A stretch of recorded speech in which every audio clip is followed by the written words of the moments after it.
او زموږ عزتمندو بل طرف تراشه صدیق اکبر دی. صدیق اکبر په منلو کې ایک نمبر. ابوبکر صدیق د جماعت سم لګېدا، د جماعت د امام سم لګېدا، مدرسې سم لګېدا، د مدرسې د استاد سم لګېدا، قرآن سم لګېدا، د قرآن د استاد سم لګېدا. الله څه وکړل؟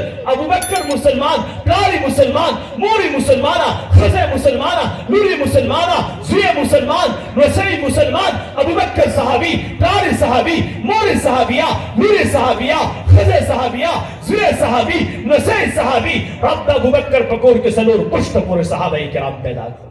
سبحان الله. د ابوبکر په څلورو پشتو کې الله رب العزت صحابه کرام پیدا کړل. خو د ابوبکر په مزاج کې څه؟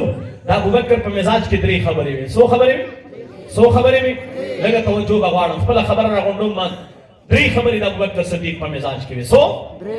نمبر 1 ابوبکر صدیق کوئی دا مې خوښه ده چې زما لور د رسول الله په نکاح کې. دویم چې زما پیسې په رسول الله لګي دا مې خوښه ده. دریم چې زما د رسول الله مبارک چهره انور ته چې ګورم دا مې خوښه ده. او زما عزتمندو زه د الفاظ نه بدلوم. زم ابوبکر صدیق کوئی درې څیزونه مې خوښ دي. ایک نمبر زما لور چې د جماعت د امام، د مدرسې د استاد، د قرآن د استاد چې محمد رسول الله د په نکاح کې د دا مې خوښه ده. او دویم زما پیسې چې د جماعت په امام، د مدرسې په استاد، د قرآن په استاد لګي چې محمد رسول الله د دا مې خوښه ده. او د خپل جماعت امام چې محمد رسول الله دی د مینې په نظر ورته ګورم دا مې خوښه ده. زما عزتمندو ابوبکر صدیق په مزاج ځان پوه کړو. ابوبکر صحابي، پلار صحابي، مور صحابیه، ښځه صحابیه، لور صحابیه، زوی صحابي، نوسۍ صحابي. څلورو پشتو پورې الله د ابوبکر په کورنۍ کې صحابه پیدا کړل. دا اصلي نه پیدا د ابوبکر د جماعت سره لګېده، خو د جماعت د امام سره لګېدله. د جماعت د امام سره داسې لګېدله چې رسول الله مبارک ته وایي نن مخکاره اعلان کو او چې کله خطبه شروع کړله څلورو واړو طرفونه پې خلک راچاپېره شو. ابوبکر صدیق یې داسې چې د پاسه پې وګرځېدل، په مخ یې په بڼو باندې اعلان خلکو وکړو. د ابوبکر خاندان اعلان وکړو. په ابوبکر صدیق په دې حمله کې وفات شو. د ده په بدله کې به عمرو بن هشام موږ وجنو، د ده په بدله کې به موږ چې کوم دی عتبه او شیبه وجنو. زما عزتمندو ټوله ورځ بې هوشه، خو چې هوش کې راله لومبنۍ خبره دا وه چې د رسول الله مبارک څه حال دی. الله ابوبکر له بدن څه ورکړو؟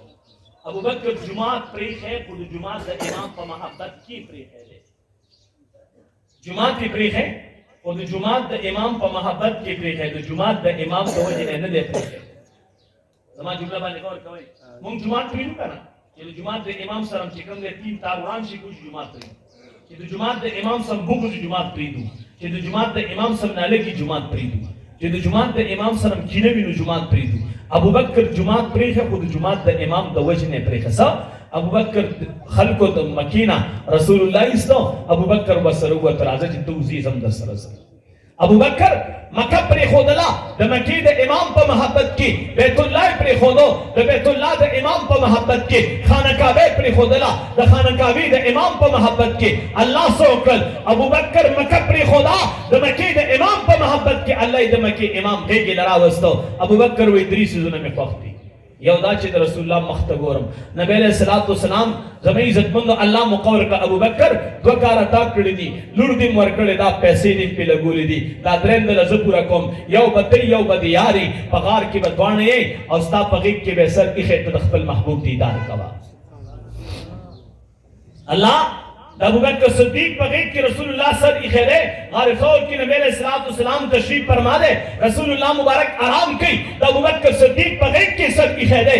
یوازې دا نه چې ابوبکر ته الله دا مقام ورکړی، د ابوبکر لور ته الله دا مقام ورکړو. د ابوبکر صدیق لور حضرت عایشه صدیقه رضی الله عنها نبی علیه السلام په آخر وخت کې چې په کوم ځای کې سر ایښی دی، هغه د ابوبکر صدیق لور حضرت عایشه صدیقه غېږه ده. په آخر وخت کې چې نبی علیه السلام د تاسیس استعمال کړی، هغه د ابوبکر صدیق زوی د حضرت عبدالرحمن مسواک استعمال کړی. په آخر وخت کې چې د رسول الله د لاړو سره د چا لاړې یو ځای شوي، هغه د حضرت عایشه صدیقه لاړې دي چې د رسول الله خولې ته تللي.